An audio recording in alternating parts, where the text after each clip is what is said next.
ما امروز آمدیم به ترمینال پایتخت. دریورها دیگه معاینه صحی می داشته باشه. اینجا که پیش ما میاد دریور میشه، از یک معاینه چیزی میطلبیم، بعد از سر کار یا لیسانس یا سر چیز داشته باشه سر کار میگیریم.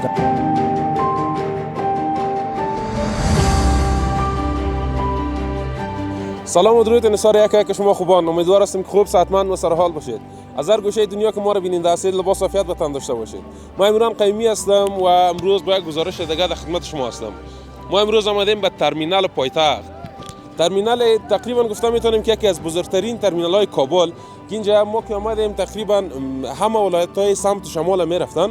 ما امروز آمدیم امروز همشهریای مصاحبت داشته باشیم که سفرشون چی رقم است به ولایت های سمت شمال، سفر راحت دارن.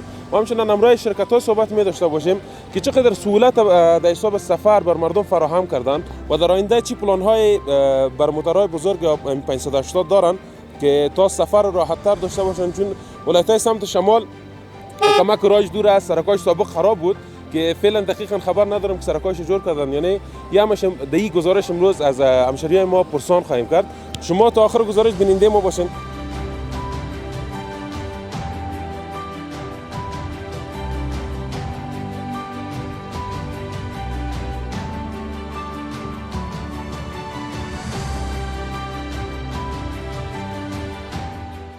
از ایران خوش آمدین. خوش باش. رد مرز نشده ان شاء الله. رد مرز شدیم والا. چقدر وقت پیش رفته بودین؟ 2 ماه میشه. پیش از کدام دفعه رفته بودین؟ پیش از رفته بودم، اونم در ترکیه میخواستم برم، چقدر وقت بندی بودم باز اونجا در ترکیه بندی بودی یا آدم مرز؟ ترکیه در سر مرز. خود از خاطر از قاچاق گرفته بندی کردی یا کدام؟ من قاچاق رفتم بندی بودم. چقدر وقت بندی بودی؟ 2 ماه 3 ماه اینجوری بندی بودم. خب باز ناله که یک دفعه که اومدی باز ناله چرا خواستی که بری؟ بعد دوباره رفتم دیگه. غریب کاری دیگه چیزی نیست. ولی غریب کاری در افغانستان نیست مگرم؟ دیگه والا دیگه تو چی شده دیگه؟ هم رفیق سفرت است؟ آه. خودت هم امروز از رفته بودی؟ نه من جدا بودم. اینو جدا از چی بود؟ خودم این راه خیلی معرفی شدم بکی دیگه. این دوباره من ایران رفتم، باز با اینا دوباره رد مرز شدم. چقدر وقت پیش رفتین در این سفرتون؟ این سفر ما ایران بودیم یا ما 2 ماه شد. خب یک کمکی طرفدار که موتور او گارتون نکنه، نه پایتون در کابل خورده. کجا میرین شما؟ 2 ماه 3 ماه در کابل نمیشینین پس میخزین میرین. حالا چی کنیم؟ نه اقتصاد ضعیفه، نمیشه، کار نیست، غریبی نیست. حالا اونجا که برین دیگه چی میکنین؟ برسیم دیگه، بریم اونجا همین کارگره دیگه چیه؟ خب بیا خیر، خدا کنه که وطن خودمون جور شود. ان شاء الله، با امید خدا. وطن درست شود، ما هم نمیخوایم بریم.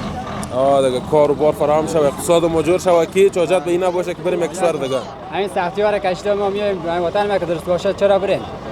این گپ هست. وطن که درست شود هیچ کی نمیخواد دلش بره، از وطن خودش. با یک وطن با یک کشور دیگه میره مثل دوزا کار میکنی.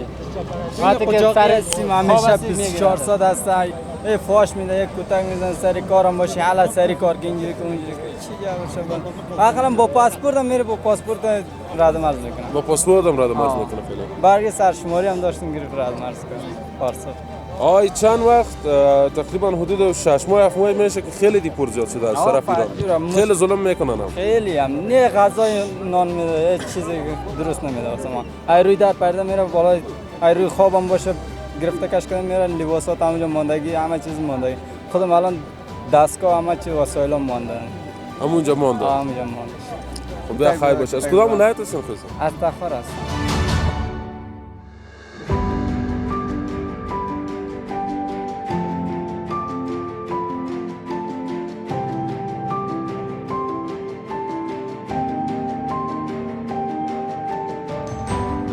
خوب هستی لالا جان؟ زنده و سلامت باشی، بخیر باشی.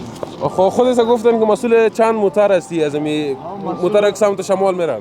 مسئول شرکت ترانسپورتی ستاره بگرام هستم دیگه. همینجا موتورهای ما میره به سمت شمال، فیض آباد، کشم، مزار، شبرغان، ولسوالی ها موتور داریم روان میکنیم. چند سال میشه که شما به این کار رو آوردین یا تجربه کاریتون چقدر است؟ زیاد نمیشه، 2 سال میشه دیگه. 2 سال میشه که رو آوردیم. تجربه کاری هم 2 سال میشه، زیادتر نمیشه. خود 2 سال چند موتور دارین با؟ در کل شرکت ما 16 موتور است. نام خدا با. چطور است موتورایتون؟ چطور است مردمی که این طرف از این ولایت سمت شمال سفر میکنه؟ یک چیز سرکا خراب است، اگه یک چیز موتورم خراب باشه خود سفر خیلی خراب. والا از وقت که راه سرکا یک ذره استاندارد هم شده، سالنگ جور کردن، یک مدت یک 15 16 روز بند شد. سالنگا رو جور کردن. نه سهولت ها از بعضی موترها از موترام راحت میره. مدل سال است 580 وی آی پی. از کلش که مهم دریورایتون چطور است؟ دریورایتون تجربه کار است یا نه؟ دریورها دیگه معاینه صحیح می داشته باشه. اینجا که پیش ما میاد دریور میشه از یک معاینه چیزی میطلبیم با رجوع سر کار یا لیسنس یا چیزی داشته باشه سر کار میگیریم. در غیر رجوع در اعتبار نیست. چند نفر در موتر میباشه که سفر می داشته باشین؟ یک رقم موتر است که 50 نفر میبره. 50 چوکی داره. یک رقم موتر است که 36 نفر میبره. این 36 نفرش باز وی آی پی میگن شه. اینجا یک موتر مستعار از فیض آباد میره بخیرم شام. همین موتر؟ همین موتر سیاه. خود بریم که میره ببینیم که چی رقم است. وی آی پی تون. وی آی پی. بریم دوستان عزیز این موتر رو ببینیم که وی آی پی میگن که چقدر سهولت داره و سفر چقدر راحت میباشه دیگه. خب کشم فیض آباد میره. کشم فیض آباد میره. خب بیاین که بریم.